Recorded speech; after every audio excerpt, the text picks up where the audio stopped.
Hi friends, പുതിയ വീഡിയോയിലേക്ക് സ്വാഗതം. വീഡിയോ ഇഷ്ടമായാലും ലൈക്ക് ചെയ്യാനും സബ്സ്ക്രൈബ് ചെയ്യാനും മറക്കരുത്. ഇന്നത്തെ വീഡിയോ ഈ ഒരു ഫ്രോക്ക് എങ്ങനെയാണ് കട്ട് ചെയ്തതെന്ന് നോക്കാം നമുക്ക്. അപ്പോൾ ആദ്യം തന്നെ നെറ്റ് ഫാബ്രിക് ഒരു 5 മീറ്ററും അതുപോലെ തന്നെ അതിൻ്റെ ലൈനിങ് ആയിട്ട് ഞാനൊരു 2 മീറ്ററുമാണ് എടുത്തിട്ടുള്ളത്. ഇതൊരു 5 വയസ്സായിട്ടുള്ള കുട്ടിയുടെ മെഷർമെൻ്റ് ആണ് ഞാനിവിടെ പറയുന്നത്. വീഡിയോയിൽ കാണുന്നത് പോലെ ആദ്യം നമ്മൾ ഇറക്കം എത്രയാണെന്ന് മെഷർ ചെയ്യണം. അപ്പോൾ ഇവിടെ ഒരു 10 വന്നിട്ടുള്ളത്. അപ്പോൾ നമ്മൾ സീം അലവൻസും കൂടിയിട്ട് ഒരു 11 ഇഞ്ച് നമ്മൾ അടയാളപ്പെടുത്തണം.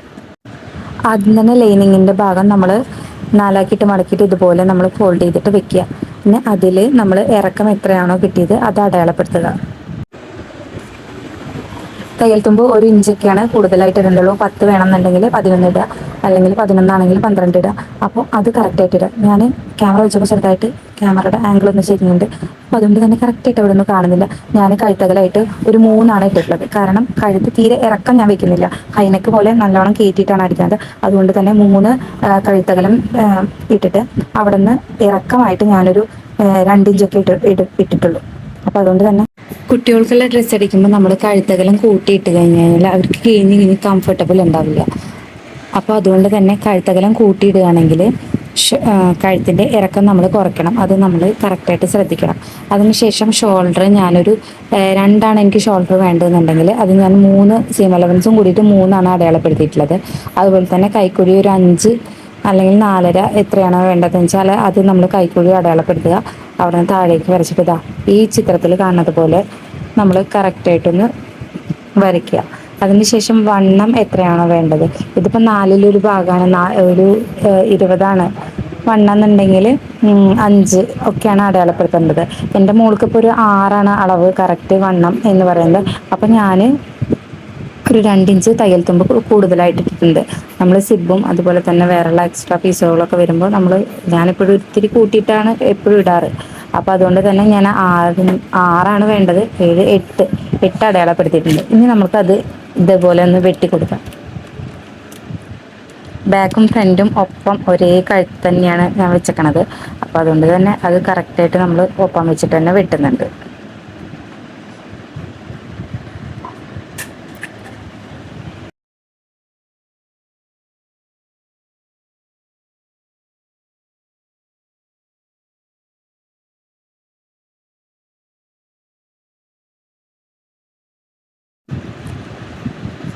അപ്പം നമ്മൾ വീഡിയോയിൽ കാണുന്നത് പോലെ കറക്റ്റായിട്ടൊന്ന് വെട്ടിക്കൊടുക്കുക.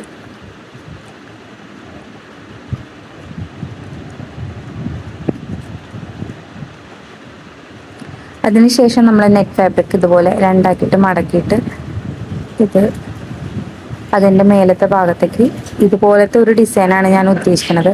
അതുകൊണ്ട് തന്നെ കുറച്ചധികം തുണി കൂടുതൽ വേണം. അപ്പം നമ്മൾ ആ ഒരു ലൈനിങ്ങിൻ്റെ ആ ഒരു നെറ്റിൻ്റെ ആ ഒരു ഫുൾ ഭാഗം ഞാൻ ഒരു ഭാഗത്തേക്ക് മാത്രമായിട്ട് എടുക്കുന്നുണ്ട്. നിങ്ങൾക്ക് വീഡിയോയിൽ കാണുമ്പോൾ മനസ്സിലാവുമെന്ന് തോന്നുന്നു. എനിക്ക് പറയാനായിട്ട് കൂടുതലായിട്ട് പറ്റുന്നില്ല. അപ്പോൾ നമ്മൾ ഇതുപോലെ കട്ട് ചെയ്തിട്ട് ലൈനിങ്ങിന് കറക്റ്റാക്കിയിട്ട് നമ്മൾ നെറ്റ് ഫാബ്രിക് കട്ട് ചെയ്ത് കൊടുക്കുന്നുണ്ട്.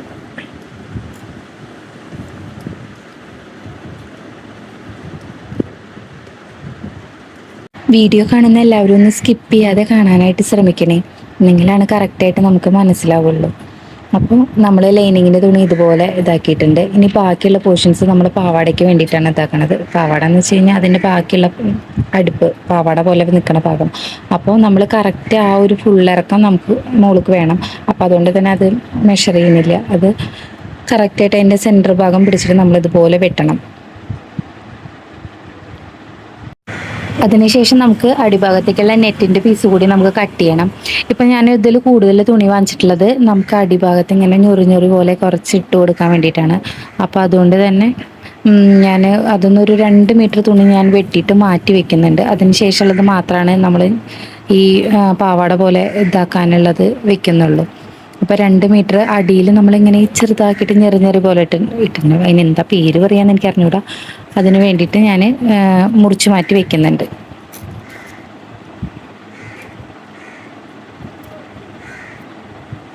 അപ്പോൾ അതാ ഈ ഒരു ഭാഗത്ത് നമ്മൾ ഏകദേശം ഒരു 1.5-2 മീറ്ററോളം ഞാൻ മുറിച്ച് മാറ്റി വെക്കുന്നുണ്ട്. അപ്പോൾ നിങ്ങൾക്കിത് കൺഫ്യൂഷനാണ് എത്രത്തോണ്ട് വേണമെന്നുണ്ടെങ്കിൽ നിങ്ങൾ തുണിക്കടയിൽ പോയിട്ട് പറഞ്ഞാൽ മതി. ഇത്ര 5 വയസ്സായിട്ടുള്ള കുട്ടിക്കാണ് ഫ്രോക്ക് അടിക്കാൻ എത്ര വേണം എന്നുള്ളത് അവർ പറയും. അപ്പോൾ അതിൽ നിന്ന് ഈ ഒരു ഞൊറി പോലെ ഇടണം എന്നുണ്ടെങ്കിൽ അതിന് ഒരു 2 മീറ്റർ കൂടുതൽ മേടിച്ചാലും മതി. അപ്പോൾ നമ്മൾ വെട്ടിയിട്ടുണ്ട്. ഇനി ഇതിൻ്റെ സെൻറ്റർ ഭാഗം കറക്റ്റായിട്ട് പിടിച്ചിട്ട് നമ്മൾ ഒന്ന് വെട്ടി കൊടുക്കുക.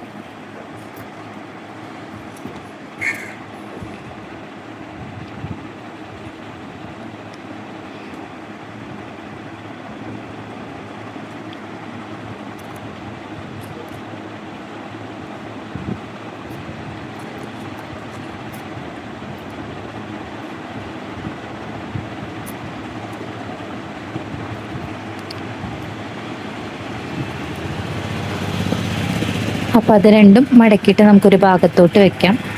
ഇനി നമുക്ക് ചെറിയൊരു പണിയുണ്ട്. നമ്മളുടെ ഫ്രണ്ട് ഭാഗത്തേക്കുള്ള ആ ഒരു തുണിയില്ലേ, മേലെ വെക്കണ തുണി, അത് ഞാനൊരു ഞൊറി പോലെ ഇട്ടിട്ട് കണ്ടിട്ടില്ലേ, കുറേ പേര് കണ്ടിട്ടുണ്ട്. അതുപോലെ ആക്കാൻ വേണ്ടിയിട്ടാണ് ഞാൻ ഉദ്ദേശിക്കുന്നത്.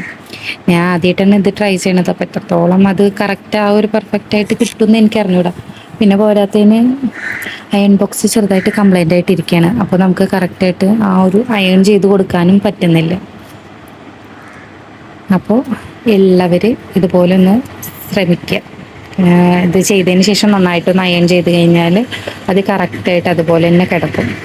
അപ്പോൾ മുട്ട് സൂചിയും ഇല്ലാത്ത കാരണം ഞാൻ 2 ഭാഗത്തും എൻ്റെ മോളേനെ സഹായത്തിനായിട്ട് വിളിച്ചിട്ടുണ്ട്, ഒരു ഭാഗത്ത് അവളിനെ പിടിക്കാൻ വേണ്ടിയിട്ട്. അപ്പോൾ ഇതുപോലെ ഞാൻ മൊത്തം ഒന്ന് തുന്നി കൊടുക്കുന്നുണ്ട്.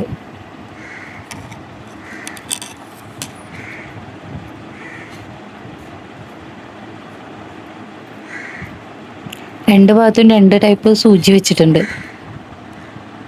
നിങ്ങൾക്ക് കാണുമ്പോൾ മനസ്സിലാവുമെന്ന് വിചാരിക്കണം. അപ്പോൾ ഇതിങ്ങനെ ചെയ്യുമ്പോൾ നമുക്ക് കുറച്ചും കൂടി തുണി ഫ്രണ്ട് ഭാഗത്ത് എക്സ്ട്രാ വേണം കേട്ടോ. അപ്പോൾ അത് കണക്കാക്കിയിട്ട് നമ്മൾ ഫസ്റ്റ് തന്നെ വെട്ടണേ.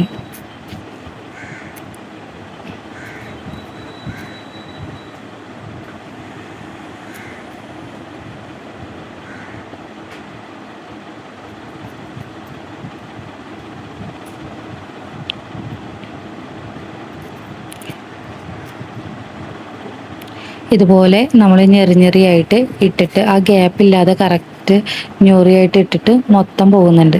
അതിനുശേഷം നന്നായിട്ടൊന്ന് അയൺ ചെയ്ത് കൊടുത്തു കഴിഞ്ഞാൽ നല്ലൊരു ലുക്ക് തന്നെയാണ് ഉള്ളത് കേട്ടോ.